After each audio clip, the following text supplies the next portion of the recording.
गुरुर्ब्रह्मा गुरुर्विष्णुः गुरुर्देवो महेश्वरः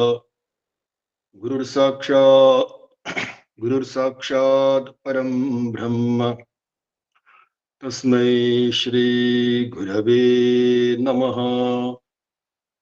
ओम श्रीनारायण परमगुरवे नमः।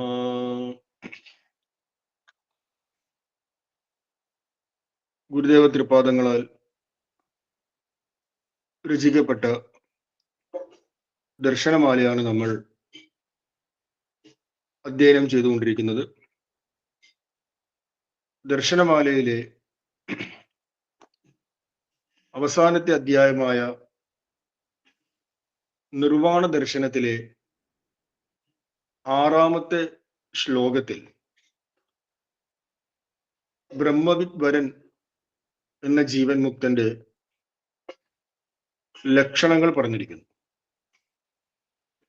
സന്യസ്യ സർവകർമാണി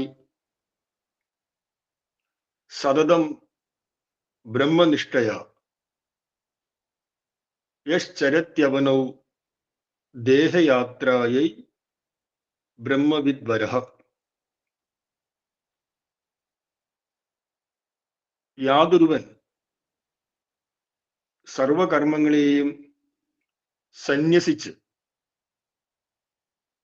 എല്ലായ്പ്പോഴും ബ്രഹ്മനിഷ്ഠയോടുകൂടി ശരീരയാത്രയ്ക്ക് വേണ്ടി മാത്രം ലോകത്തിൽ സഞ്ചരിക്കുന്നുവോ അവൻ ബ്രഹ്മവിദ് വരനാകുന്നു എന്നാണ് ശ്ലോക താല്പര്യം. ഈ ശ്ലോകത്തില് ദേഹയാത്രയെ, ശരീരയാത്രയ്ക്ക് വേണ്ടി ദേഹയാത്ര എന്നൊരു പദമുണ്ട്. അപ്പൊ എന്താണ് ദേഹയാത്ര? ദേഹയാത്ര എന്ന് പറഞ്ഞു കഴിഞ്ഞാൽ ബ്രഹ്മവിത്തായ ഒരു മഹാപുരുഷനിൽ സമഷ്ടി പ്രാരബ്ധം കൊണ്ട് വിശേഷമായ കർമ്മങ്ങൾ വിധിപ്രകാരം ചെയ്യുവാനുണ്ട്. എന്നാൽ ബ്രഹ്മവിദ് വരനിൽ അവിടുന്ന് എല്ലാ കർമ്മങ്ങളെയും സന്യസിച്ചു. പക്ഷെ കേവലം ഒരേ ഒരു പ്രകാരത്തിലുള്ള കർമ്മമേ ചെയ്യുന്നുള്ളൂ. ഒരു മിനിറ്റ്.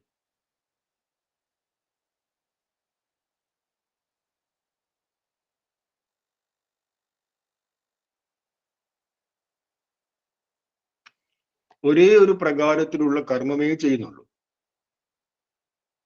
അദ്ദേഹത്തിന് ജഗതാം ഹിതം ഉദ്ദേശ്യ, ഈ ജഗത്തിന്റെ ഹിതത്തെ ഉദ്ദേശിച്ചുകൊണ്ടോ വിധിപരമോ നിഷേധപരമോ ആയ യാതൊരു കർമ്മവും തന്നെയില്ല. എങ്കിലും ഒരു പ്രകാരത്തിലുള്ള കർമ്മം ശേഷിക്കുന്നു. ആ കർമ്മം എന്താണ്? ദേഹയാത്രക്കുള്ള കർമ്മം. ദേഹയാത്രക്കുള്ള കർമ്മം എന്ന് പറഞ്ഞു കഴിഞ്ഞാൽ ശരീര നിർവാഹനാർത്ഥമുള്ള കർമ്മം. ഈ ശരീരം ലഭിച്ചു, ആ ശരീരം പ്രാരബ്ധ കർമ്മഫലം ശേഷിക്കുന്നത് വരെ, പ്രാരബ്ധം ശേഷിക്കുന്നത് വരെ ആ ശരീരം നിലനിൽക്കും. അതുകൊണ്ട് പ്രാരബ്ധം ശേഷിക്കുന്നത് വരെ ശരീരം നിലനിൽക്കുന്നതിനാൽ ശരീരത്തിന് കൊടുക്കേണ്ടുന്ന ഏറ്റവും അടിസ്ഥാനപരമായ ആവശ്യങ്ങളെ കൊടുക്കുക, അതിനെ നിലനിർത്തുവാൻ ആവശ്യമായ അന്നപാനീയങ്ങൾ, ഏറ്റവും ചെറിയ വ്യവസ്ഥകൾ കൊടുക്കുക. ഇതിനെയാണ് ദേഹയാത്ര അഥവാ ശരീര നിർവാഹനാർത്ഥമുള്ള കർമ്മം എന്ന് പറയുന്നത്. ഈ ശരീര നിർവാഹനാർത്ഥമുള്ള കർമ്മം മാത്രമേ വാസ്തവത്തിൽ ഒരു ബ്രഹ്മവിദ് വരന്റെ കർമ്മമായിട്ടുള്ളൂ. അപ്പൊ നമുക്ക് ഈ ഒരു പ്രസ്താവനയെ പഠിക്കുമ്പോൾ ചില സംശയങ്ങളൊക്കെ നമ്മുടെ മനസ്സിൽ വരും. ചില മനനങ്ങളൊക്കെ ചെയ്യുവാൻ ഈ ഒരു പ്രസ്താവന നമ്മെ പ്രേരിപ്പിക്കും. അതിൽ ആദ്യത്തെ കാര്യമാണ് സർവകർമ്മ സന്യാസം. ഒരാൾക്ക് കർമ്മങ്ങളെല്ലാം സന്യസിക്കാൻ സാധിക്കുമോ? അടുത്തത്, ജീവൻ മുക്തൻ അഥവാ കർമ്മങ്ങളെ സന്യാസം ചെയ്യുന്നുണ്ടെങ്കിൽ, എല്ലാ കർമ്മങ്ങളെയും ഉപേക്ഷിക്കുന്നുണ്ടെങ്കിൽ അതിന്റെ ഹേതു എന്തായിരിക്കും? മൂന്നാമത്തെ കാര്യം, ഒരാൾ ജീവൻ മുക്തനായി കഴിഞ്ഞാൽ പിന്നെ ദേഹയാത്രയ്ക്ക് വേണ്ടി എന്തിനു കർമ്മം ചെയ്യണം? ഒരാൾ ജീവൻ മുക്തനായി കഴിഞ്ഞാൽ അയാൾ മുക്തനായി കഴിഞ്ഞു. പിന്നെ അയാളിൽ എങ്ങനെയാണ് പ്രാരബ്ധ കർമ്മം ശേഷിക്കുന്നത്? ഒരു കാരണവശാലും പ്രാരബ്ധ കർമ്മം ശേഷിക്കരുത്. കാരണം ബ്രഹ്മവിത്തിൽ നമ്മൾ ഇതിനു മുമ്പ് പഠിച്ച ആദ്യത്തെ ജീവൻ മുക്തനായ ബ്രഹ്മവിത്തിൽ സമഷ്ടി പ്രാരബ്ധം കൊണ്ട്, ഈ ലോകത്തിന്റെ ഹിതത്തെ ഉദ്ദേശിച്ചുകൊണ്ട് സമഷ്ടി പ്രാരബ്ധം കൊണ്ട് ശരീരം രൂപീകൃതമാകുകയാണ്. അപ്പൊ നമുക്ക് അതിനെ അങ്ങനെ മനസ്സിലാക്കാം.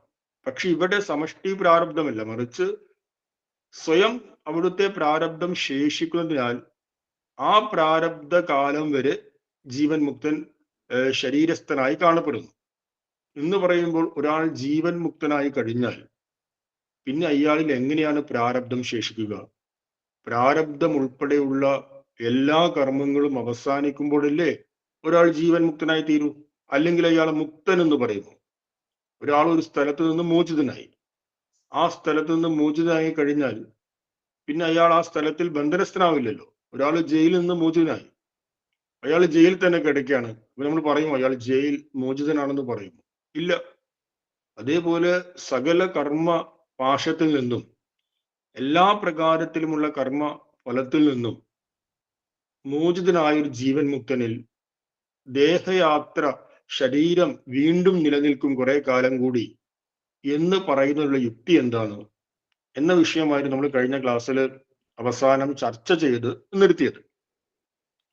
ഇവിടെ നമ്മൾ ആദ്യമായിട്ട് മനസ്സിലാക്കേണ്ടത് കർമ്മത്തിന്റെ വേർതിരിവുകളാണ്.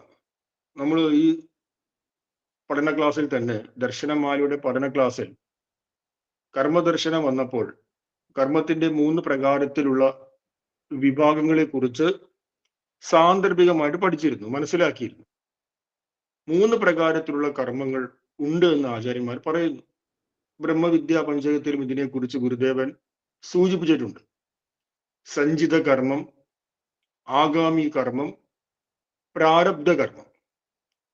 സഞ്ചിത കർമ്മം എന്ന് പറഞ്ഞു കഴിഞ്ഞാൽ നാം എത്രയോ കാലം, എത്രയോ ജന്മങ്ങളിൽ ചെയ്ത കർമ്മമെല്ലാം സ്റ്റോക്കായിട്ട് സഞ്ചയിക്കപ്പെട്ടിട്ടുണ്ട്. ഒരുപാട് ജന്മങ്ങളിൽ ചെയ്ത സകല കർമ്മങ്ങൾ, അതിനെയാണ് സഞ്ചിത കർമ്മം എന്ന് പറയുന്നത്. സഞ്ചയിക്കപ്പെട്ട, സഞ്ചിതം എന്ന് പറഞ്ഞാൽ ശേഖരിക്കപ്പെട്ടത്. ഇനി ഈ സഞ്ചയത്തിലേക്ക് നമ്മൾ ഇപ്പോൾ ചെയ്യുന്ന കർമ്മങ്ങളെല്ലാം വന്നു ചേരുന്നുണ്ട്. നമ്മുടെ സഞ്ചിത കർമ്മ അക്കൗണ്ടിലേക്ക്, ആ കർമ്മനിധിയിലേക്ക് നാം ഇപ്പോൾ ചെയ്യുന്ന, വർത്തമാനകാലത്ത് നാം ഏതെല്ലാം കർമ്മങ്ങൾ ചെയ്യുന്നുവോ ആ കർമ്മങ്ങളെല്ലാം തന്നെ നമ്മുടെ സഞ്ചിത അക്കൗണ്ടിലേക്ക് വന്നു ചേരുന്നു. അങ്ങനെ ഇപ്പോൾ ചെയ്ത് നമ്മുടെ അക്കൗണ്ടിലേക്ക് വന്നു ചേരുന്ന ആ കർമ്മങ്ങളെ നമുക്ക് എന്ത് പറയാം? ആഗാമി കർമ്മങ്ങൾ എന്ന് പറയാം. അപ്പൊ നമ്മുടെ സഞ്ചിതമായ അക്കൗണ്ടിൽ നിന്ന്, സഞ്ചിത കർമ്മനിധിയിൽ നിന്ന് നമ്മൾ ഈ ജന്മം, ഈ ശരീരം നമുക്ക് ലഭിച്ചു, നമ്മൾ ജനിച്ചു. ഇനി ശരീരപര്യന്തം, ശരീരം അവസാനിക്കുന്നത് വരെ ഏതേത് കർമ്മഫലങ്ങളെ നാം ഭോഗിക്കുന്നുവോ, അനുഭവിക്കുന്നുവോ, അങ്ങനെ ഫലോന്മുഖമായി നമുക്ക് അനുഭവിക്കാൻ വേണ്ടി നമ്മുടെ അക്കൗണ്ടിൽ നിന്ന്, കർമ്മനിധിയിൽ നിന്ന് പ്രകടമാകുന്ന ആ കർമ്മങ്ങളെയാണ്, അഥവാ കർമ്മഫലങ്ങളെയാണ് പ്രാരബ്ധം എന്ന് പറയുന്നത്. അപ്പൊ നമ്മൾ ഇതിനു മുമ്പ് ചിന്തിച്ച ഒരു ഉദാഹരണം പറഞ്ഞാൽ പെട്ടെന്ന് ഈ കാര്യം മനസ്സിലാക്കും. ഒരാള് കൃഷി ചെയ്യുന്നു, ആ കൃഷി ചെയ്ത ധാന്യങ്ങൾ കളപ്പുരയിൽ ശേഖരിക്കുന്നു. കളപ്പുരയിൽ ശേഖരിക്കപ്പെട്ട ധാന്യങ്ങളെ നമുക്ക് എന്ത് മനസ്സിലാക്കാം? സഞ്ചിത കർമ്മങ്ങൾ എന്ന് മനസ്സിലാക്കാം. ഇനിയിപ്പോൾ വർത്തമാനകാലത്ത് കൃഷി ചെയ്തുകൊണ്ടിരിക്കുകയാണ്, ആ കൃഷി ചെയ്തുകൊണ്ടിരിക്കുന്നു, ആ ധാന്യങ്ങൾ കളപ്പുരയിലേക്ക് ചേരാനുള്ളതാണ്. അങ്ങനെ നമ്മുടെ സഞ്ചിതമാകുന്ന കളപ്പുരയിലേക്ക് ചേരാനുള്ള ആ ധാന്യങ്ങൾ, ഇപ്പോൾ നമ്മൾ കൃഷി ചെയ്യുന്ന ആ ധാന്യങ്ങൾ എന്ത് പറയാം? ആഗാമി കർമ്മങ്ങൾ എന്ന് പറയാം. ഇനി സഞ്ചിതമായിരിക്കുന്ന ആ കളപ്പുരയിൽ നിന്ന് നമ്മുടെ നിത്യ ഉപയോഗത്തിന് നാം നിത്യവും ധാന്യങ്ങൾ എടുക്കുന്നു. അങ്ങനെ എടുത്ത് ഉപയോഗിക്കുന്ന ധാന്യങ്ങളെ നമുക്ക് പ്രാരബ്ധം എന്ന് പറയാം.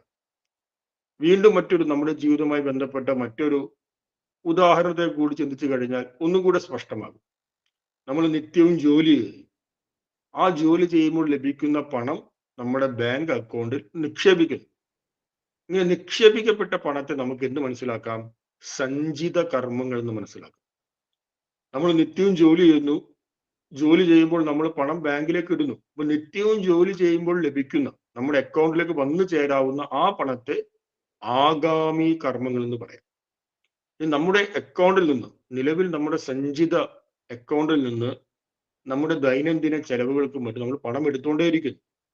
അങ്ങനെ നമുക്ക് ഫലത്തെ തരുന്ന ആ പണത്തെ, നിത്യവും നമ്മൾ നമ്മുടെ അക്കൗണ്ടിൽ നിന്ന് എടുത്തുകൊണ്ടിരിക്കുന്ന ആ പണത്തെ നമുക്ക് പ്രാരബ്ധ കർമ്മം എന്ന് പറയാം. ഇങ്ങനെയാണ് 3 പ്രകാരത്തിലുള്ള കർമ്മങ്ങളെ കുറിച്ച് മനസ്സിലാക്കേണ്ടത്. ഇതില് ഒരു ജ്ഞാനിയായ മഹാത്മാവിന്, ഒരു ജീവൻ മുക്തനായ ഒരു മഹാത്മാവിന് സഞ്ചിത കർമ്മവും ആഗാമി കർമ്മവും അവിടുത്തെ ജ്ഞാനഫലത്താൽ ഇല്ലാതാക്കാൻ കഴിയും. അനേക കോടി ജന്മങ്ങളാൽ സഞ്ചയിക്കപ്പെട്ട സഞ്ചിത കർമ്മം, ആ സഞ്ചിത കർമ്മങ്ങളെ അവിടുത്തെ ജ്ഞാനബലത്താൽ, കർത്തൃത്വ ബോധത്തെ ഇല്ലാതാക്കിയ ആ അവസ്ഥയാൽ മുഴുവൻ സഞ്ചിത കർമ്മങ്ങളെയും ഇല്ലാതാക്കാൻ കഴിയും. അതേപോലെ തന്നെ ആഗാമി കർമ്മങ്ങളെയും നഷ്ടമാക്കാൻ കഴിയും. എന്നാൽ പ്രാരബ്ധ കർമ്മമാകട്ടെ, പ്രാരബ്ധ കർമ്മങ്ങൾ പ്രാരബ്ധം ഭോഗേന നഷ്ടം ഭവതി എന്നാണ് പറയുന്നത്. പ്രാരബ്ധ കർമ്മങ്ങൾ അനുഭവിക്കുന്നതിലൂടെ മാത്രമേ നാം ഭോഗിക്കുന്നതിലൂടെ, ഭോഗിക്കാന്ന് മീൻസ് ആ കർമ്മഫലത്തെ അനുഭവിക്കുന്നതിലൂടെ മാത്രമേ നമുക്ക് പ്രാരബ്ധം ഇല്ലാതാകൂ. പ്രാരബ്ധത്തെ ഇല്ലാതാക്കാൻ വേറെ ഒരു മാർഗവുമില്ല. നമ്മുടെ സഞ്ചയത്തിൽ നിന്ന് ഈ ശരീര പര്യന്തം, ഇപ്പോൾ നമുക്ക് ലഭിച്ചിരിക്കുന്ന ഈ ശരീരം പതിക്കുന്നത് വരെ നാം അനുഭവിക്കേണ്ടുന്ന പ്രാരബ്ധ കർമ്മങ്ങൾ വന്നു ചേരുക തന്നെ ചെയ്യും. ആ പ്രാരബ്ധ കർമ്മത്തെ നാം അനുഭവിച്ചാൽ മാത്രമേ ആ പ്രാരബ്ധ കർമ്മം ഇല്ലാതാകൂ. പ്രാരബ്ധ കർമ്മത്തെ സൂചിപ്പിച്ചുകൊണ്ട് യോഗസൂത്രത്തിൽ, പതഞ്ജലി യോഗസൂത്രത്തിൽ ഒരു സൂത്രം പറയുന്നുണ്ട്. സതിമൂലേ തത് വിപാക ജാത്യായുഭോഗ എന്ന സൂത്രമാണ്. പ്രാരബ്ധ കർമ്മമാണ് നമ്മളിൽ ജാതി, ആയുസ്, അതേപോലെ ഭോഗം, നാം അനുഭവിക്കുന്ന അനുഭവങ്ങൾ, ഇതെല്ലാം നിശ്ചയിച്ചിരിക്കുന്നത് പ്രാരബ്ധ കർമ്മ ഫലങ്ങളാണ്. ജാതി എന്ന് പറഞ്ഞാൽ നാം ഏത് ജാതിയിൽ ജനിക്കണം, നാം ബ്രാഹ്മണനാണോ, ക്ഷത്രിയനാണോ, വൈശ്യനാണോ, ശൂദ്രനാണോ, നമ്പൂതിരിയാണോ, ബ്രാഹ്മണനാണോ, ഈഴവനാണോ, നായരാണോ എന്നതല്ല ജാതി. മറിച്ച് ഏത് സ്പീഷീസിൽ, മനുഷ്യനായിട്ടാണോ, മൃഗമായിട്ടാണോ, സ്ത്രീ ആയിട്ടാണോ, പുരുഷനായിട്ടാണോ, ഏത് ഇനത്തിലാണ് നാം ജന്മം കൊള്ളേണ്ടത് എന്ന് നിശ്ചയിക്കുന്നത് നമ്മുടെ പ്രാരബ്ധ കർമ്മങ്ങളാണ്. പ്രാരബ്ധ കർമ്മത്തിനനുസരിച്ചാണ് ഞാൻ മനുഷ്യനായിട്ട് ജന്മമെടുക്കുന്നത്, ഒരു പശുവായിട്ട് ജന്മമെടുക്കുന്നത്, മറ്റ് മൃഗങ്ങളായിട്ട് ജന്മമെടുക്കുന്നത്. നമ്മുടെ ജാതിയെ നിശ്ചയിച്ചിരിക്കുന്നത് പ്രാരബ്ധമാണ്. ഈ സൂത്രത്തെയാണ് വളരെയധികം തെറ്റിദ്ധരിച്ചുകൊണ്ട് വളരെ വ്യാഖ്യാനങ്ങൾ ഈ സൂത്രത്തിൽ പല നിക്ഷിപ്തമായ താല്പര്യക്കാരും ചെയ്തിട്ടുണ്ട്. ഒരുവൻ ഉയർന്ന ജാതിയിൽ ജനിക്കുന്നത് അവന്റെ പ്രാരബ്ധ കർമ്മമാണെന്നൊക്കെ പറഞ്ഞിട്ട്. ഇതിലെ ജാതി എന്നതിന് സ്പീഷീസ് എന്നാണ് അർത്ഥം. അടുത്തത് നോക്കൂ, ആയുസ് ഏറ്റവും വളരെ ചിന്തനീയമായ ഒരു വിഷയമാണ്. ആയുസ്, ജാത്യായു ഭോഗ എന്നാണ് പറയുന്നത്. അതിൽ ആയുസ്, നാം എത്ര കാലം ജീവിച്ചിരിക്കണം, ഏത് സമയം വരെ ജീവിച്ചിരിക്കണം എന്ന് നിശ്ചയിക്കുന്നത് പ്രാരബ്ധമാണ്. ചുരുക്കി പറഞ്ഞാൽ പ്രാരബ്ധത്തിന് അനുസരിച്ച ആ സമയത്ത് മാത്രമേ നമ്മുടെ ശരീരം പതിക്കുകയുള്ളൂ, ശരീരം ഇല്ലാതാകുകയുള്ളൂ. പ്രാരബ്ധത്തിന് മുമ്പ് ലക്ഷക്കണക്കിന് ഉപായങ്ങൾ ചെയ്തു കഴിഞ്ഞാലും ശരീരത്തെ നമുക്കോ മറ്റൊരാൾക്കോ നശിപ്പിക്കാൻ കഴിയില്ല. ഇനി പ്രാരബ്ധത്തിന് ശേഷം ശരീരം പതിക്കേണ്ടുന്ന ആ സമയത്ത് ശരീരം പതിക്കും, നഷ്ടമാകും.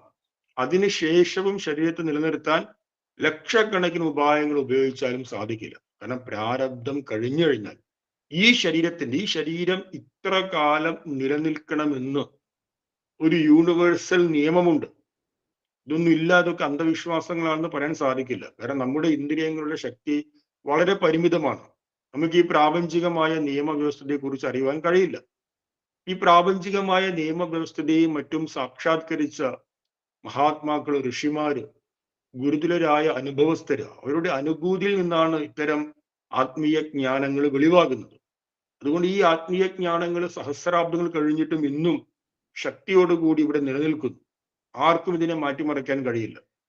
അതുകൊണ്ട് ഈ അറിവുകളെല്ലാം മഹാപുരുഷന്മാരുടെ, ഗുരുദേവനെ പോലുള്ള മഹാത്മാക്കളുടെ സ്വാനുഭവത്തിൽ നിന്ന് ഉത്പന്നമായതാണ്. അതുകൊണ്ട് അവർ പറയുന്ന വാക്ക് 100% സത്യമാണ്. പ്രാരബ്ധത്തിന് ശേഷം ലക്ഷക്കണക്കിന് ഉപായങ്ങൾ ചെയ്തു കഴിഞ്ഞാൽ നമുക്ക് ഈ ശരീരത്തെ നിലനിർത്താൻ കഴിയില്ല. ഈ ശരീരം പാഞ്ചഭൗതികമാണ്.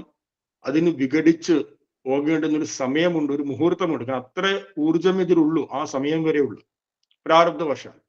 അത് കഴിഞ്ഞാൽ ഒന്നും ചെയ്യാൻ സാധിക്കില്ല. അപ്പൊ പ്രാരബ്ധ കർമ്മത്തിന്റെ ഈ ഗഹനമായ ഗതിയെക്കുറിച്ച് നല്ല രീതിയിൽ നാം തിരിച്ചറിഞ്ഞു കഴിഞ്ഞാൽ നാം വളരെ നിശ്ചിന്തരാകും. നമുക്ക് ഉള്ളിൽ വലിയ കരുത്ത് ലഭിക്കും. എൻ്റെ എല്ലാ കർമ്മത്തിനും, എൻ്റെ എല്ലാ ഉയർച്ചയ്ക്കും, എൻ്റെ മരണത്തിനും ജനനത്തിനും എല്ലാം പ്രാരബ്ധമാണ് എന്നറിഞ്ഞു കഴിഞ്ഞാൽ പ്രപഞ്ചത്തിന്റെ ആ ഒരു നിയതിക്ക് നമ്മൾ നമ്മെ വിട്ടുകൊടുത്ത് നമ്മുടെ കർമ്മങ്ങളെല്ലാം വളരെ ശാന്തമായിട്ട് ചെയ്യും, സ്വസ്ഥമായിട്ട് ചെയ്യും. നമ്മൾ ചുറ്റുപാടുമുള്ള പല കാര്യങ്ങളെയും നിരീക്ഷിച്ചാൽ ഈ ഒരു പ്രാപഞ്ചിക നിയമവ്യവസ്ഥിതിയുടെ പല അത്ഭുതങ്ങളെയും നമുക്ക് കാണാൻ കഴിയും. ഒരിക്കല് സ്ഥലം എനിക്ക് മറന്നുപോയി. പക്ഷെ അത് അന്ന് നമ്മൾ കുറെ അത് ചിന്തിച്ച ഒരു പത്രവാർത്തയായിരുന്നു. മലപ്പുറത്തോ തൃശ്ശൂരാണ് സംഭവം തോന്നുന്നു. ഹൈവേയുടെ അടുത്തൊരു വീട്. ആ ഹൈവേയുടെ അടുത്ത് ഉള്ള ഒരു വീട്ടില് ദമ്പതികൾ താമസിക്കുകയാണ്. ഒരു ഭാര്യയും ഭർത്താവും താമസിക്കുന്നു. അപ്പൊ ഹൈവേയിലൂടെ ഒരു രാത്രി 2 മണിക്ക് ശേഷം ഒരു ബൈക്കില് മറ്റൊരു ദമ്പതികൾ, ഒരു ഭാര്യയും ഭർത്താവും ബൈക്ക് ഓടിച്ചുകൊണ്ട് പോവുകയാണ്. അപ്പൊ ഈ ഹൈവേയുടെ അടുത്തുള്ള വീടിന്റെ സമീപം എത്തിയപ്പോൾ ഈ ബൈക്ക് വീണപ്പോൾ രാത്രി അതുകൊണ്ട് പെട്ടെന്ന് നല്ലൊരു ശബ്ദമുണ്ടായി. ആ ശബ്ദമുണ്ടായ സമയത്ത് വീട്ടിൽ താമസിക്കുന്ന ദമ്പതികൾ പുറത്തേക്ക് വന്നു. ഗേറ്റ് തുറന്ന് പുറത്തേക്ക് വന്നപ്പോൾ ഒരു ഭാര്യയും ഭർത്താവും ബൈക്കിൽ വീണ് കിടക്കുന്നു. വലിയ പരിക്കൊന്നുമില്ല. അപ്പൊ അവരെ പിടിച്ചു ഉയർത്തി വെച്ചു, സംസാരിച്ചു. എന്ത് പറ്റി, ശ്രദ്ധിക്കേണ്ടതൊക്കെ പറഞ്ഞു. ഇവര് 4 പേര്, ബൈക്കിൽ വന്ന ദമ്പതിമാരും വീട്ടിൽ നിന്ന് ശബ്ദം കേട്ട് ഉണർന്ന് പുറത്തേക്ക് വന്ന ദമ്പതിമാരും, ഒരു 4 പേര് റോഡിന്റെ സൈഡിൽ സംസാരിക്കാം. ആ സമയത്ത് മറ്റൊരു ലോറി വന്ന് ഈ 4 പേരെ ഇടിച്ചു. ആ ഇടിച്ച കൂട്ടത്തില് വീട്ടിൽ നിന്ന് പുറത്തേക്ക് വന്ന ആ ഭാര്യയും ഭർത്താവും മരണപ്പെടുകയുണ്ടായി. അപ്പൊ നോക്കൂ, ഒരാൾ അവിടെ ഉറങ്ങിക്കൊണ്ടിരിക്കുകയാണ്. വീട്ടിൽ ഉറങ്ങിക്കൊണ്ടിരിക്കുമ്പോൾ കറക്റ്റ് ആ ഒരു മരണത്തിന്റെ, കേൾക്കാമോ? ഓക്കെ. ഉറങ്ങിക്കൊണ്ടിരിക്കുമ്പോ കറക്റ്റ് ആ പ്രാരബ്ധ സമയം അനുസരിച്ച് ശരീരം പതിക്കേണ്ടുന്ന സമയമായി. ആ സമയമായപ്പോൾ കറക്റ്റ് അവര് ആ മരണത്തിന്റെ മുഖത്തിലേക്ക് ഉണരുകയാണ്, പോവുകയാണ്. അപ്പൊ ഇങ്ങനെ പലതരത്തിലുള്ള കാര്യങ്ങൾ നമ്മൾ നിരീക്ഷിച്ച് പഠിച്ചു കഴിഞ്ഞാൽ ആ പ്രപഞ്ചത്തിന്റെ ഒരു അത്ഭുതകരമായ അവസ്ഥയെ കാണാൻ കഴിയും. ഇനി ഏറ്റവും കൊടിയ വലിയ അപകടത്തിൽപ്പെട്ടിട്ടും ശരീരം നഷ്ടപ്പെടാതെ, മരണപ്പെടാതെ ഒരുപാട് പേര് നമുക്ക് കാണാൻ കഴിയും. ഏതെങ്കിലും വലിയ വാഹനത്തില് ബാക്കി എല്ലാവരും മരിച്ചു. ഇയാൾ ഒരു കാരണവശാലും ഒരു തരത്തിലും ജീവിക്കില്ല നിശ്ചയിക്കപ്പെടുന്ന രീതിയിലാണ് ആ വാഹനാപകടം ഉണ്ടായത്. പക്ഷെ ആ വ്യക്തി രക്ഷപ്പെട്ടു. എന്തുകൊണ്ട്? പ്രാരബ്ധം വന്നില്ല. പ്രാരബ്ധം വരാതെ യവന് പോലും ഒന്നും ചെയ്യാൻ സാധിക്കില്ല. കഴിഞ്ഞൊരു ദിവസം നമ്മൾ ചെറിയൊരു വീഡിയോ കണ്ടു, ഒരു റീൽസ് കണ്ടു. ആ റീൽസില് ഒരു ചെറിയൊരു മനുഷ്യൻ, ജനിതക വൈകല്യം കൊണ്ട് ചെറുതായി പോയ മനുഷ്യൻ. അപ്പൊ അദ്ദേഹം പറഞ്ഞു, ഞാൻ ജനിച്ച സമയത്ത് ആരും മൈക്ക് ഓൺ ചെയ്തിട്ടുണ്ട്, ഒന്ന് ഓഫ് ചെയ്യാമോ? ഞാൻ ജനിച്ച സമയത്ത്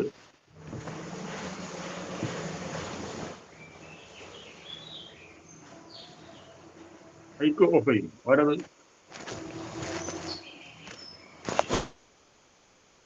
ഓക്കെ. ഞാൻ ജനിച്ച സമയത്ത് എല്ലാ ഡോക്ടർമാരും വിധി എഴുതി ഞാൻ വളരെ കുറച്ച് സമയമേ ജീവിച്ചിരിക്കുള്ളൂ, അതിനപ്പുറത്തേക്ക് പോയില്ല. ഇന്ന് എനിക്ക് 38 വയസ്സുണ്ട്. അന്ന് പറഞ്ഞ ഡോക്ടർമാരെല്ലാം മരിച്ചുപോയി എന്ന് അദ്ദേഹം പറയുകയുണ്ടായി. ഒരു ചെറിയ വീഡിയോ ആണ്, അത് വളരെ അധികം സാമൂഹ്യ മാധ്യമങ്ങളിലൂടെ പ്രചരിച്ചിരുന്നു. അപ്പൊ പറഞ്ഞു വന്നത്, പ്രാരബ്ധമാണ് ജാതിയെയും ആയുസ്സിനെയും കൂടാതെ ഭോഗത്തെയും. സത്യമൂലേ വിപാക ജാത്യായി ഭോഗ. ഈ സൂത്രം ഓർമ്മിക്കുക. ജാതിയെയും നമ്മുടെ ആയുസ്സിനെയും, ഏതുവരെ നമ്മൾ ജീവിച്ചിരിക്കുന്നു എന്ന ആയുസ്സിനെ നിർദ്ധാരണം ചെയ്തിരിക്കുന്നത് പ്രാരബ്ധ കർമ്മങ്ങളാണ്.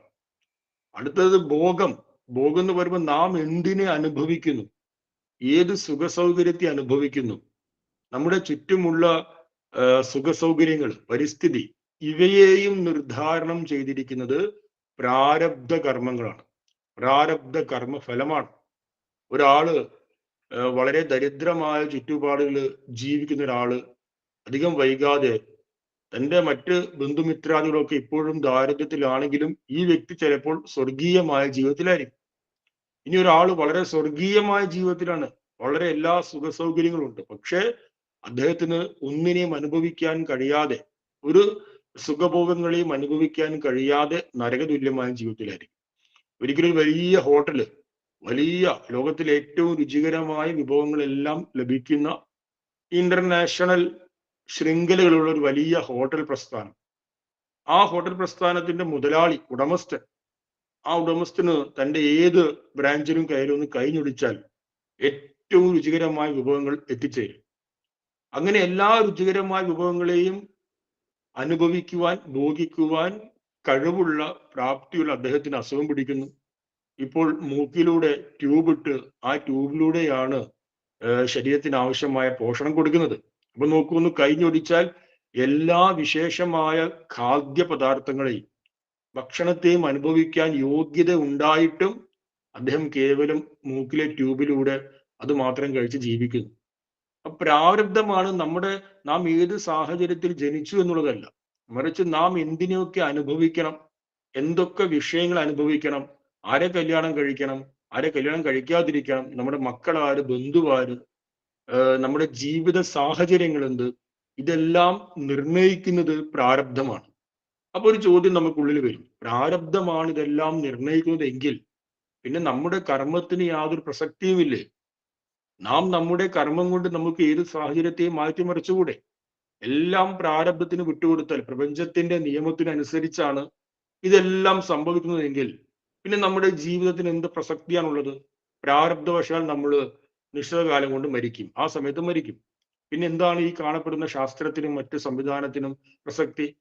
പ്രാരബ്ധം കൊണ്ട് നമുക്ക് അസുഖം വരും, അസുഖം ഇല്ലാതാകും. അപ്പൊ നമുക്ക് നമ്മുടെ ജീവിതത്തിൽ യാതൊരു സ്വാതന്ത്ര്യവും ഇല്ലേ എന്ന് ചോദിച്ചാൽ പരിപൂർണമായും സ്വാതന്ത്ര്യമുണ്ട്. ആ സ്വാതന്ത്ര്യം പ്രാരബ്ധത്തിലോ സഞ്ചയത്തിലോ അല്ല, മറിച്ച് ആഗാമി കർമ്മത്തിലാണ് നമുക്ക് സ്വാതന്ത്ര്യമുള്ളത്. നാം ഇപ്പോൾ എന്തു ചെയ്യണം എന്ന് ചിന്തിക്കുവാനുള്ള സ്വാതന്ത്ര്യം നമുക്കുണ്ട്. ഏത് പ്രവൃത്തി ചെയ്യണം, നാം ഇപ്പോൾ ചെയ്യുന്ന പ്രവൃത്തികളെയാണ് എന്ത് പറയുന്നത്? ആഗാമി. അതിലാണ് നമുക്ക് 100% സ്വാതന്ത്ര്യമുള്ളത്, അതിലാണ് അധികാരമുള്ളത്. പക്ഷേ ആ കർമ്മം ചെയ്തു കഴിഞ്ഞാൽ ആ കർമ്മത്തിന്റെ സഞ്ചിത ഭാവത്തിനോ പ്രാരബ്ധ ഭാവത്തിലോ നമുക്ക് യാതൊരു അധികാരവുമില്ല. അതുകൊണ്ട് പറയുന്നു, കർമ്മത്തിലാണ് നമുക്ക് അധികാരം, കർമ്മഫലത്തിൽ അധികാരമില്ല എന്നൊരു പ്രസിദ്ധമായ ഒരു ശ്ലോകമുണ്ട്. കർമ്മഫലത്തിൽ അധികാരമില്ല എന്ന് പറഞ്ഞു കഴിഞ്ഞാൽ നാം ഒരു കർമ്മം ചെയ്തു, ആ കർമ്മം എപ്രകാരം ചെയ്യാം എന്നുള്ള അധികാരം നമുക്കുണ്ട്. അത് ചെയ്തു കഴിഞ്ഞാൽ ഉടനെ തന്നെ ആ കർമ്മം സഞ്ചിത അക്കൗണ്ടിലേക്ക് പോകും. സഞ്ചിത അക്കൗണ്ടിലേക്ക് പോയി കഴിഞ്ഞാൽ നമുക്ക് പിന്നെ യാതൊരു അധികാരം, ആ സഞ്ചിത കർമ്മനിധിയിലേക്ക് കടന്നു കയറി അവിടെ ഒരു മെയിൻ്റെനൻസ് ചെയ്യാനോ അവിടെ ഒരു ഓപ്പറേഷൻ നടത്താനോ നമുക്ക് യാതൊരു അധികാരവും ഇല്ല. കൂടാതെ ആ സഞ്ചിത അക്കൗണ്ടിൽ നിന്ന് പ്രാരബ്ധ രൂപത്തിൽ നമുക്ക് ഏതേത് ഫലങ്ങൾ അനുഭവിക്കണം എന്ന് തീരുമാനിക്കാൻ നമുക്ക് യാതൊരു അധികാരമില്ല. കാരണം അതെല്ലാം പ്രപഞ്ച നിയമത്തിന്റെ ഭാഗമായി വരുന്നതാണ്. ചില കാര്യങ്ങളിലേ നമുക്ക് അധികാരമുള്ളൂ. നമ്മൾ ഒരിക്കൽ നമ്മുടെ ക്യാമ്പിൽ വെച്ചൊരു ദൃഷ്ടാന്തം പറഞ്ഞിട്ടുണ്ട്. ഏത് കാര്യമാണ്? നമുക്ക് ഈ ലോകത്തിലെ മുഴുവൻ പുഷ്പങ്ങളെയും എടുത്തു മാറ്റാൻ സാധിക്കും. എല്ലാ ചെടിയിലെയും പുഷ്പങ്ങൾ എല്ലാറ്റിനും നമുക്ക് എടുത്തു മാറ്റാം. പക്ഷെ ഒരാൾക്കും തന്നെ വസന്തകാലത്തെ തടയാൻ സാധിക്കില്ല. വസന്തകാലം വരരുത് എന്ന് പറഞ്ഞു കഴിഞ്ഞാൽ വസന്തകാലം വരാതിരിക്കുമോ? വസന്തകാലം വരിക തന്നെ ചെയ്യും. എന്താണ്? അതെല്ലാം പ്രാപഞ്ചിക നിയമത്തിന് വിധേയപ്പെട്ട പ്രാരബ്ധങ്ങളാണ്. അതേപോലെ തന്നെ നമ്മുടെ ജീവിതത്തില് അത് വരരുത്, ഒന്ന് വരരുത് എന്ന് പറയാൻ നമുക്ക് സാധിക്കില്ല. ചില കാര്യങ്ങൾക്കേ സാധിക്കും. അതേപോലെ തന്നെ പ്രാരബ്ധ കർമ്മം, സഞ്ചിത കർമ്മം ഇവ വരരുത് എന്ന് പറയാനോ അവയിൽ കയറി നമുക്ക് ഇടപെടാനോ സാധിക്കില്ല. കാരണം പ്രാരബ്ധവും സഞ്ചിതവും അത് പ്രപഞ്ച നിയമത്തിന്റെ ഭാഗമായി കഴിഞ്ഞു. ഇപ്പൊ നമ്മുടെ അടുത്ത് ആകെയുള്ള അധികാരം ആഗാമി കർമ്മമാണ്. അപ്പൊ ആ ആഗാമി കർമ്മത്തെ എത്രത്തോളം ശ്രേഷ്ഠമാക്കിയാൽ, എത്രത്തോളം ഉത്കൃഷ്ടമായ ഭാവനയിൽ ചെയ്തു കഴിഞ്ഞാൽ, എത്രത്തോളം സത്കർമ്മങ്ങളെ ചെയ്തു കഴിഞ്ഞാൽ, നിരന്തരം സത്കർമ്മങ്ങളെ അനുഷ്ഠിച്ചു കഴിഞ്ഞാൽ സഞ്ചിത കർമ്മത്തിൽ അസാമാന്യമായ കർമ്മഫല സഞ്ചയം രൂപപ്പെടും. ആ കർമ്മഫല സഞ്ചയത്തിൽ നിന്ന് നമ്മൾ സുഖാനുഭൂതിയെ പ്രദാനം ചെയ്യുന്നു. നമുക്ക് സുഖത്തെ, സന്തോഷത്തെ, സമാധാനത്തെ തരുന്ന കർമ്മഫലങ്ങൾ നമുക്ക് അനുഭവിക്കാം പ്രാരബ്ധമായിട്ട്. നേരെ മറിച്ച് നമ്മുടെ ആഗാമി കർമ്മം, വർത്തമാന കർമ്മം മറ്റുള്ളവനെ പീഡിപ്പിക്കുകയാണ്, മറ്റുള്ളവനെ ദ്രോഹിക്കുകയാണ്, പരപീഡയാണ്, പാപകർമ്മങ്ങളാണ് എന്നിരിക്കെ അത് സഞ്ചയത്തിലേക്ക് പോയി ആ സഞ്ചിതം പ്രാരബ്ധമായിട്ട് വരുമ്പോൾ നാം ദുഃഖിക്കും. അതുകൊണ്ട് പ്രാരബ്ധവശാൽ നാം ദുഃഖിക്കുന്നുണ്ടെങ്കിൽ മനസ്സിലാക്കുക, നമ്മുടെ തന്നെ ആഗാമി കർമ്മങ്ങളാണ് പ്രാരബ്ധമായിട്ട് നമ്മളിലേക്ക് തിരിച്ചു വരുന്നത്.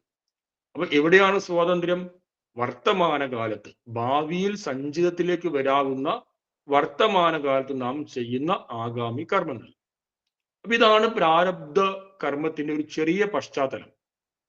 അപ്പൊ ഇനി ഒരു ചോദ്യം മീൻസ് ഒരു ജീവൻ മുക്തൻ, ആ ജീവൻ മുക്തന് അദ്ദേഹത്തിന് ഒരു ശരീരം ലഭിക്കുക, നമുക്ക് എല്ലാവർക്കും ശരീരം ലഭിച്ചതുപോലെ ഒരു ശരീരം ലഭിച്ചു, ഒരു മാതാവിൻ്റെയും ഒരു പിതാവിൻ്റെയും മകനായിട്ട് ജനിച്ചു.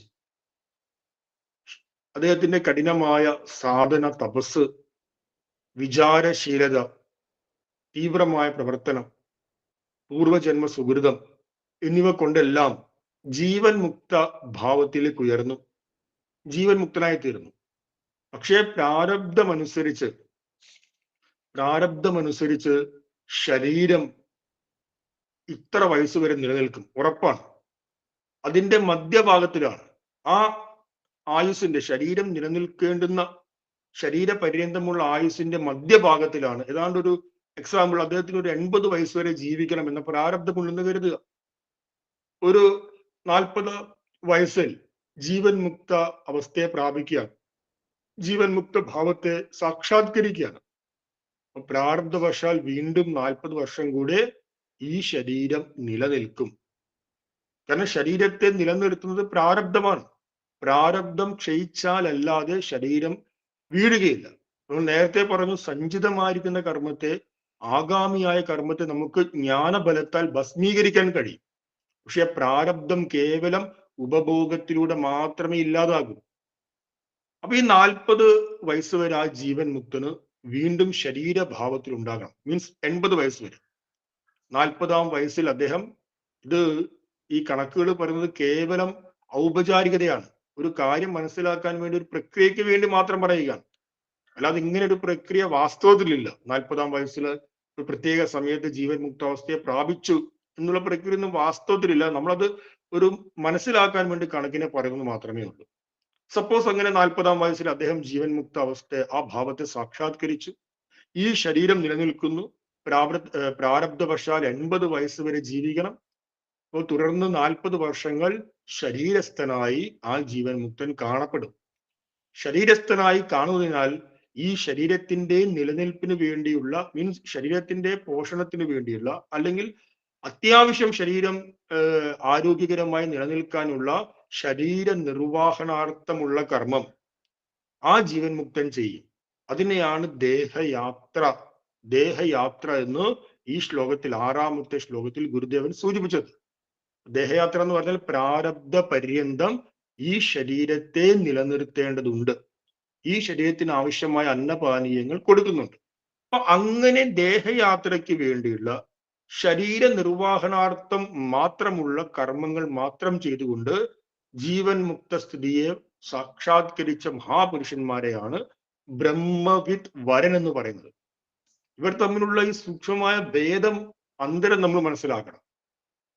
അങ്ങനെയുള്ള അന്തരങ്ങൾ ഉള്ളത് കൊണ്ടാണ് 4 പ്രകാരത്തിൽ ജീവൻ മുക്തന്മാരെ പറഞ്ഞിരിക്കുന്നത്. ബ്രഹ്മവിത്തിൽ നോക്കൂ, ബ്രഹ്മവിത്ത് ജനിച്ചിരിക്കുന്നത് തന്നെ അതിദിവ്യമായ ജന്മമാണ്. നമ്മൾ ഈ ക്ലാസ്സിന്റെ അവസാനം നമുക്ക് ചർച്ച ചെയ്യാം. കാരണം ഈ നാല് ജീവൻ മുക്ത ഭാവങ്ങളിൽ ബ്രഹ്മവിത്ത് വരിയാൻ, ബ്രഹ്മവിത്ത് വരൻ, വരിയാൻ വരിഷ്ഠൻ, ഈ 4 ഭാവങ്ങളിൽ ഗുരുദേവ തൃപ്പാദങ്ങൾ ബ്രഹ്മവിത്താണെന്നാണ് ആചാര്യന്മാർ പറയുന്നത്. കാരണം ബ്രഹ്മവിത്തിന്റെ ജന്മം തന്നെ സമഷ്ടി പ്രാരബ്ധം കൊണ്ട്, അവിദ്യ കൊണ്ടല്ല, ഈശ്വരേച്ഛയ രൂപീകൃതമായ ശരീരമാണ് ബ്രഹ്മവിത്തിന്റെ. ഒരു വിശേഷമായ കർത്തവ്യത്തെ ചെയ്യാൻ, ധർമ്മ പുനഃസംസ്ഥാപനത്തെ ചെയ്യാൻ വേണ്ടി ശരീരം ലഭിച്ചത് ഈശ്വരേച്ഛയാണ്, അഥവാ സമഷ്ടി പ്രാരബ്ധത്തിലാണ്. ബ്രഹ്മവിത്ത് ഒരു അവതാരം തന്നെയാണ്, അവതാര പുരുഷൻ തന്നെയാണ്. പക്ഷെ ബ്രഹ്മവിത്ത് വരനാകട്ടെ തന്റെ തപസ്സിലൂടെ, അറിവിലൂടെ ജീവൻ മുക്ത ദശയെ പ്രാപിച്ചൊരു മഹാത്മാവാണ്. ആ മഹാത്മാവിന് വിധി നിഷേധ കർമ്മങ്ങൾ ബാധിതമല്ല. ഈ ലോകത്തിന്റെ ഹിതത്തിനു വേണ്ടിയോ അഹിതത്തിനു വേണ്ടിയോ ഒന്നും ചെയ്യേണ്ട കാര്യമില്ല. അങ്ങനെയുള്ള ജീവൻ മുക്തന്മാരിൽ ദേഹയാത്രയ്ക്ക് വേണ്ടി പ്രാരബ്ധ പര്യന്തമുള്ള ആ ശരീരത്തിന്റെ നിർവാഹണാർത്ഥമുള്ള കർമ്മം ചെയ്യുന്ന ജീവൻ മുക്തന്മാരെയാണ് നമ്മൾ എന്തു പറയുന്നത്? ബ്രഹ്മവിത്ത് വരൻ എന്ന് പറയുന്നത്. അപ്പൊ ഇതൊക്കെ നമ്മൾ പറഞ്ഞു കഴിഞ്ഞാൽ വീണ്ടും നമ്മുടെ ഉള്ളിൽ ആ സംശയം ഉണ്ടാകും. പിന്നെ പ്രാരബ്ധം ശേഷിക്കുകയാണെങ്കിൽ വീണ്ടും പ്രാരബ്ധവശാൽ വീണ്ടും കുറെ കാലം ജീവിക്കണം, വീണ്ടും അനുഭവിക്കണം എന്നൊക്കെ പറയുകയാണെങ്കിൽ പിന്നെ ഈ മുക്താവസ്ഥയ്ക്ക് എന്ത് പ്രസക്തി? മുക്തൻ എന്ന് പറഞ്ഞാൽ അയാൾ സമ്പൂർണ്ണ മുക്തനായില്ലേ?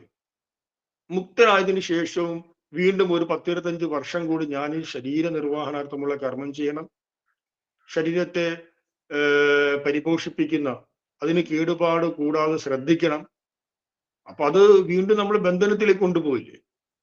അത് ബന്ധനസ്ഥനായല്ലോ, ഒരു ശരീരഭാവത്തിൽ ബന്ധനസ്ഥനായല്ലോ. ശരീരഭാവത്തിൽ ബന്ധനസ്ഥനായി കഴിഞ്ഞാൽ ഏത് അളവ് പോലും വെച്ച് കഴിഞ്ഞാലും, എന്ത് മാനദണ്ഡം വെച്ച് കഴിഞ്ഞാലും അങ്ങനെ ഒരു വ്യക്തിയെ നമുക്ക് ജീവൻ മുക്തൻ എന്ന് വിളിക്കാൻ സാധിക്കും. ജീവൻ മുക്തനെ സംബന്ധിച്ച് ശരീര, മനോബുദ്ധി, ഇന്ദ്രിയങ്ങൾ ഇവയുമായിട്ടൊന്നും യാതൊരു ബന്ധവുമില്ല. ജീവഭാവത്തിലാണ് ശരീര, മനോബുദ്ധി, ഇന്ദ്രിയങ്ങൾ ഉള്ളത്. ആ ജീവഭാവത്തിൽ നിന്ന് മുക്തനായ ഒരു മഹാത്മാവിന് പിന്നെ എന്ത് ശരീര നിർവഹണാർത്ഥം കർമ്മം ചെയ്യാൻ? അപ്പൊ ഈ സംശയം ഇപ്പോഴും നമ്മുടെ മനസ്സിൽ ചെറുതായിട്ട് നിലനിൽക്കുന്നു. അപ്പൊ ജീവൻ മുക്തന്റെ പ്രാരബ്ധ കർമ്മം അതിനെ എങ്ങനെ മനസ്സിലാക്കാം, എങ്ങനെ സമന്വയിക്കാം എന്നുള്ളതിന് 1-2 ദൃഷ്ടികോണിലൂടെ വിചാരം ചെയ്യേണ്ടിയിരിക്കുന്നു. ഏറ്റവും പ്രാഥമികമായിട്ട് പ്രാരബ്ധ കർമ്മം നാം അനുഭവിക്കുന്നു എന്ന് പറയുമ്പോൾ ആരാണ് അനുഭവിക്കുന്നത്? ഒരു ശരീരത്തിന്, മനസ്സിന്, ഇന്ദ്രിയങ്ങൾക്ക് വരേണ്ടുന്ന പ്രാരബ്ധ കർമ്മം ആരാണ് അനുഭവിക്കുന്നത്? നമ്മുടെ ശരീരം, ആ ശരീരത്തിന് വരേണ്ടുന്ന പ്രാരബ്ധ കർമ്മങ്ങൾ ആരാണ് അനുഭവിക്കുന്നത്? അനുഭവിക്കുന്നത് ഭോക്താവാണ്. ആ ശരീരത്തിൽ കുടികൊള്ളുന്ന ജീവഭാവത്തിലുള്ള, ഇപ്പോൾ നാം നമ്മെ ഞാൻ എന്ന് മനസ്സിലാക്കി ആ ഞാനാകുന്ന ഭോക്താവാണ് പ്രാരബ്ധത്തെ അനുഭവിക്കുന്നത്, വേറെ ആരുമല്ല. ശരീരമാണോ പ്രാരബ്ധത്തെ അനുഭവിക്കുന്നത്? ശരീരത്തിലേക്ക് പ്രാരബ്ധം വരുന്നു എന്ന് മാത്രമേ ഉള്ളൂ. നമുക്ക് പ്രാരബ്ധം വരിക തന്നെ ചെയ്യും. അത് ശരീരത്തിന്റെ കാര്യത്തിലായാലും, ഇന്ദ്രിയങ്ങളുടെ കാര്യത്തിലായാലും, മനസ്സിന്റെ കാര്യത്തിലായാലും അവയിലേക്ക് വന്നു ചേരുന്ന പ്രാരബ്ധ കർമ്മം വരിക തന്നെ ചെയ്യും. എപ്രകാരമാണ്? ഉദാഹരണം പറഞ്ഞു കഴിഞ്ഞാൽ, ഒരു ധനുർധരൻ എന്ന് പറഞ്ഞാൽ വില്ലാളി. ആ വില്ലാളി വില്ലില് അമ്പ് വെച്ച് വില്ല് കുലച്ച് സെറ്റായി നിൽക്കുകയാണ്. ആ അമ്പ് ചെയ്ത് കഴിഞ്ഞാൽ പിന്നെ വില്ലാളിക്ക് അതിൽ യാതൊരു അധികാരവും ഇല്ല. അമ്പ് ഏത് ദിശയിലേക്ക് എയ്യണം, എവിടേക്ക് എയ്യാതിരിക്കാം, എത്ര വേഗതയിൽ എയ്യണം എന്നൊക്കെ ആ വില്ലാളിക്ക് നേരത്തെ നിശ്ചയിക്കാം. പക്ഷെ ആ വില്ലിൽ നിന്ന് അമ്പ് വിട്ടുകഴിഞ്ഞാൽ, പോയി കഴിഞ്ഞാൽ പിന്നെ വില്ലാളിക്ക് അതിന്റെ ഗതിയെ മാറ്റാൻ കഴിയില്ല, ഒന്നും ചെയ്യാൻ സാധിക്കില്ല. ഇതേപോലെയാണ് പ്രാരബ്ധം. നമ്മൾ കർമ്മം ചെയ്തു, അത് പ്രാരബ്ധമായി നമ്മളിലേക്ക് വരികയാണെങ്കിൽ പിന്നെ അതിനെ ഒരിക്കലും തടഞ്ഞു നിർത്താൻ കഴിയില്ല. അത് വരിക തന്നെ ചെയ്യും, ഉറപ്പായിട്ട് വരിക തന്നെ ചെയ്യും. അങ്ങനെ വരുന്ന, നമ്മുടെ ശരീരത്തിലേക്ക് വരുന്ന ഈ പ്രാരബ്ധത്തെ അനുഭവിക്കുന്നത് ആരാണ്? ശരീരമാണോ അനുഭവിക്കുന്നത്? എന്റെ ശരീരത്തിൽ ഒരു മുറിവ് പറ്റിയെന്ന് കരുത്. പ്രാരബ്ധവശാൽ ഒരു മുറിവുണ്ടായി. ആ മുറിവിനെ അനുഭവിക്കുന്ന ആളാരാണ്? ആ മുറിവിനെ അനുഭവിക്കുന്നത് ശരീരസ്ഥനായിരിക്കുന്ന ജീവനാണ്. ആ ജീവൻ ഭോക്താവ് എന്ന രൂപത്തിലാണ് ആ മുറിവിന്റെ വേദന അനുഭവിക്കുന്നത്. നമ്മളല്ലേ അനുഭവിക്കുന്നത്. പ്രാരബ്ധം എവിടെ വന്നു? പ്രാരബ്ധം വന്നിരിക്കുന്നത് ശരീരമാകുന്ന ഉപാധിയിലാണ്. പക്ഷെ അനുഭവിക്കുന്നത് ഭോക്താവായ ഞാനാണ്. മനസ്സിന് ഒരു ദുഃഖം വന്നു പ്രാരബ്ധവശാൽ, അനുഭവിക്കുന്നത് ഭോക്താവായ ഞാനാണ്. ജീവൻ മുക്തനെ സംബന്ധിച്ച് ജീവൻ മുക്തനിൽ ഈ ഭോക്തൃത്വ ഭാവം നഷ്ടപ്പെട്ടു കഴിഞ്ഞു. പ്രാരബ്ധത്തെ അനുഭവിക്കുന്നില്ല. പ്രാരബ്ധം വരികയും അതിനെ അനുഭവിക്കുകയും ചെയ്യുക രണ്ട് കാര്യമാണ്. ശരീരം ഇങ്ങനെ നടന്നുകൊണ്ട് പോകുമ്പോൾ ശരീരത്തില് എന്തെങ്കിലും മാരകമായ മുറിവ് സംഭവിച്ചു, അത് പ്രാരബ്ധമാണ്. പക്ഷെ ആ മുറിവിന്റെ വേദനയെയും ആ മുറിവുണ്ടാക്കുന്ന അസ്വസ്ഥതയെയും അനുഭവിക്കുന്നത് ഭോക്താവായ ജീവനാണ്. ആ ഭോക്തൃത്വത്തെ ജീവൻ മുക്തൻ ഖണ്ഡിതമാക്കി കഴിഞ്ഞു. ജീവൻ മുക്തനിൽ ഭോക്തൃത്വം എന്നേ നഷ്ടമായി കഴിഞ്ഞു. ഏത് നിമിഷം ജ്ഞാനം ഉദിച്ചോ, അറിവുദിച്ചോ, ആ അറിവ് ഉദിച്ച സമയത്ത് ഞാനാണ് കർമ്മങ്ങൾ ചെയ്യുന്നു എന്നുള്ള കർത്തൃത്വ ഭാവവും ഞാനാണ് കർമ്മങ്ങളെ അനുഭവിക്കുന്നത് എന്നുള്ള ഭോക്തൃത്വ ഭാവവും രണ്ടും നഷ്ടമായി കഴിഞ്ഞു. ഭോക്തൃത്വ ഭാവം നഷ്ടമായി കഴിഞ്ഞതിനാൽ ഒരിക്കലും ജീവൻ മുക്തൻ പ്രാരബ്ധ കർമ്മത്തെ അനുഭവിക്കുന്നില്ല. നേരെ മറിച്ച് ശരീരത്തിന് വരേണ്ടുന്ന പ്രാരബ്ധ കർമ്മങ്ങൾ അത് വരിക തന്നെ ചെയ്യും. പക്ഷേ ആ ജീവൻ മുക്തൻ അതിനെ അനുഭവിക്കുന്നില്ല. ഉദാഹരണത്തിന് വളരെ ഒരു സാധാരണ, അത്ര മികച്ച ഉദാഹരണമല്ല എങ്കിലും വളരെ സാധാരണ ഒരു ലളിതമായ ഉദാഹരണം ചിന്തിച്ചു കഴിഞ്ഞാൽ, നമ്മുടെ ജീവിതത്തിൽ, ഒരു വ്യക്തിയുടെ ജീവിതത്തിൽ ഒരു ആട് ഇങ്ങനെ വന്ന്, ചില മുട്ടനാടുകളുണ്ട് തല കൊണ്ട് ഇടിക്കും നമ്മൾ. അങ്ങനെ ചില മുട്ടനാട് ഇടിച്ചു കഴിഞ്ഞാൽ മരണം പോലും സംഭവിക്കും.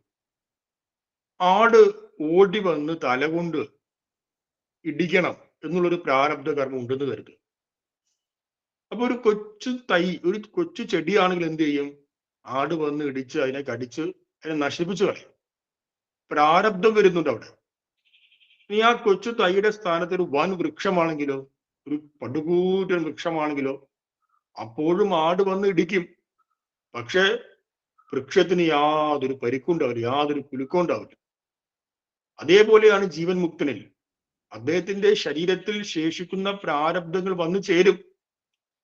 പക്ഷെ ആ പ്രാരബ്ധം ജീവൻ മുക്തനിൽ യാതൊരു പ്രകാരത്തിലുള്ള, ബ്രഹ്മവിത് വരനായ ജീവൻ മുക്തനിൽ യാതൊരു പ്രകാരത്തിലുള്ള ഉപഭോഗത്തെയും നൽകില്ല. ശരീരത്തിന്റെ അസുഖം, ശരീരത്തിന്റെ ക്ഷീണം, മനസ്സിന്റെ അസുഖം, മനസ്സിന്റെ ക്ഷീണം, ഇന്ദ്രിയങ്ങളുടെ അസുഖം, ഇന്ദ്രിയങ്ങളുടെ ക്ഷീണം, ഇതിനെ അനുഭവിക്കാൻ ഒരു ഭോക്താവ് ജീവൻ മുക്തന്റെ ശരീരത്തിലില്ല. എന്തുകൊണ്ടില്ല? ഭോക്തൃത്വം നഷ്ടമായി, കർത്തൃത്വം നേരത്തെ നഷ്ടമായി. ഗുരുദേവന്റെ പ്രസിദ്ധമായ വാക്ക് ആരില്ലാത്ത പ്രവൃത്തിയാണ് എന്ന് പറഞ്ഞില്ലേ? പ്രവൃത്തി ആരുടെ ഉദ്യോഗമാണോ ചോദിച്ചപ്പോൾ എന്ത് പറഞ്ഞു? ആരില്ലാത്ത പ്രവൃത്തിയാണ്. പ്രവൃത്തിയുണ്ട്, ആരില്ല. ഈ ആരെന്ന് പറഞ്ഞാൽ എന്താണ്? ആരെന്ന് പറഞ്ഞു കഴിഞ്ഞാൽ കർത്തൃത്വ ഭോക്തൃത്വ യുക്തനായ ജീവൻ. ജീവൻ മുക്തൻ മീൻസ് അദ്ദേഹം കർത്തൃത്വത്തെയും ഭോക്തൃത്വത്തെയും ഖണ്ഡിതമാക്കി, ഇല്ലാതായി. അപ്പോൾ ശരീരഭാവത്തിൽ നിലനിൽക്കുന്നെങ്കിലും പ്രാരബ്ധം അനുഭവിക്കുവാൻ മറ്റൊരാളില്ല, വേറൊരാളില്ല. ഭോക്താവ് നഷ്ടമായി കഴിഞ്ഞു. ഇതാണ് ആദ്യത്തെ ഒരു നിഗമനം. ഇനി ഈ ഭോക്തൃത്വ ഭാവം, ഈ ഭോക്തൃത്വത്തിന്റെ അഭാവം എങ്ങനെയാണ് ജീവൻ മുക്തനിൽ സംഭവിക്കുന്നത്? അത് നമുക്ക് മുഖ്യമായിട്ടും രണ്ട് ദൃഷ്ടികോണിലൂടെ ചിന്തിക്കേണ്ടതുണ്ട്. ഒരു ജീവൻ മുക്തനിൽ എപ്രകാരമാണ് ഭോക്തൃത്വം ഇല്ലാതാകുന്നത്? നമ്മൾ ഇന്ന് ഇത്രയും നേരം വിചാരം ചെയ്ത ക്ലാസ്, ആ ക്ലാസ്സിനെ സംക്ഷിപ്തമായിട്ട് നമ്മൾ ചിന്തിച്ചു കഴിഞ്ഞാൽ നമുക്ക് സംക്ഷിപ്തമായിട്ട് അതിന്റെ അർത്ഥത്തെ മനസ്സിലാക്കിയിട്ട് ഇന്നത്തെ ക്ലാസ് ഉപസംഹരിച്ച് അടുത്ത ക്ലാസ്സിൽ ജീവൻ മുക്തനിൽ എങ്ങനെയാണ് ഭോക്തൃത്വം നഷ്ടമാകുന്നത് എന്നൂടെ ചിന്തിക്കേണ്ടതുണ്ട്. ഇന്നത്തെ ക്ലാസ്സിന്റെ സംക്ഷിപ്തമായ രൂപം ഇത്രയേ ഉള്ളൂ. പ്രാരബ്ധ കർമ്മം, സഞ്ചിത കർമ്മം, ആഗാമി കർമ്മം എന്നിങ്ങനെ കർമ്മങ്ങൾക്ക് 3 വകഭേദങ്ങളുണ്ട്. ഇതിൽ പ്രാരബ്ധ കർമ്മം അനുഭവിച്ചാൽ മാത്രമേ തീരുള്ളൂ. നമുക്ക് ഈ ശരീരം അവസാനിക്കുന്നത് വരെ എന്തിനെയെല്ലാം നാം അനുഭവിക്കുന്നുവോ അതെല്ലാം പ്രാരബ്ധവശാൽ വന്നു ചേരുന്നില്ല. അപ്പൊ അനുഭവിക്കേണ്ടതിനെ അനുഭവിക്കാതെ നിന്നാൽ അത് പെൻഡിങ്ങിലായി കിടക്കും. പെൻഡിങ്ങിലായി കിടന്നാൽ വീണ്ടും ഒരു ശരീരം ഉണ്ടായി അതിൽ വീണ്ടും നമ്മൾ അനുഭവിക്കേണ്ടി വരും. അനുഭവിച്ചാൽ മാത്രമേ പ്രാരബ്ധത്തിന് ക്ഷയം ഉണ്ടാവുകയുള്ളൂ. പ്രാരബ്ധം ഭോഗേന നഷ്ടഃ ഭവതി എന്ന് തത്വബോധത്തിൽ പറയുന്നുണ്ട്. ഗ്രന്ഥമാണ്. ഭോഗത്തിലൂടെ അതിനെ അനുഭവിക്കുന്നതിലൂടെ മാത്രമേ നഷ്ടമാകൂ. എന്നിരിക്കെ ഒരു ജീവൻ മുക്ത അവസ്ഥയിലേക്ക് ഉയർന്നു കഴിഞ്ഞാലും അദ്ദേഹത്തിന്റെ ശരീരത്തിൽ ആ ശരീരം ഏത് കാലം വരെ, എത്ര കാലം വരെ നിലനിൽക്കണം എന്നുള്ള പ്രാരബ്ധം വീണ്ടും ശേഷിക്കുന്നു. കാരണം പ്രാരബ്ധം ഉപഭോഗത്തിലൂടെ മാത്രമേ നഷ്ടമാകൂ എന്ന് പറഞ്ഞു. അത്രയും കാലം വരെ ആ ശരീരം ശരീരസ്ഥ ഭാവത്തിൽ അവിടെ നിലനിൽക്കും. അപ്പൊ അത്രയും കാലം നിലനിൽക്കുന്ന ആ ശരീരത്തിൽ വരുന്ന അനുഭവങ്ങൾ, ആ ശരീരത്തിന്, മനസ്സിന്, ഇന്ദ്രിയങ്ങൾ, ശരീരം എന്ന് പറയുമ്പോൾ എല്ലാം ചേർന്നതാണ്. കാര്യകരണ സംഘാതം എന്ന് പറയുന്നു. ആ ശരീരത്തിന്, മനസ്സിന്, ബുദ്ധിക്ക്, ഇന്ദ്രിയങ്ങൾക്ക് വന്നു ചേരുന്ന പ്രാരബ്ധ കർമ്മ ഫലങ്ങൾ അനുഭവിക്കാൻ ആരാണ്? ഒരു ഭോക്താവ് ആ ശരീരത്തിലില്ല. ശരീരമുണ്ട്, ശരീരം പ്രാരബ്ധ രൂപേണ നടക്കുന്നു, പോകുന്നു, ഇരിക്കുന്നു. പക്ഷേ അനുഭവിക്കാൻ ഒരു ഭോക്താവില്ല. ജീവൻ മുക്തൻ എങ്ങനെയാണ് ഭോക്തൃത്വ ഭാവത്തെ നഷ്ടപ്പെടുത്തുന്നത്? ജീവൻ മുക്തനിൽ എങ്ങനെയാണ് ഭോക്തൃത്വ ഭാവം ഇല്ലാതാകുന്നത്? ഇതിനെ വ്യത്യസ്തമായ ദിശകളിൽ നിന്ന് ദാർശനികമായിട്ട് നമുക്ക് ചിന്തിക്കേണ്ടിയിരിക്കുന്നു. ആ ചിന്ത നമുക്ക് അടുത്ത ക്ലാസ്സിൽ ചെയ്യാം. തൽക്കാലം ഇത്രയും പറഞ്ഞുകൊണ്ട് ഉപസംഹരിക്കുന്നു. ഓം.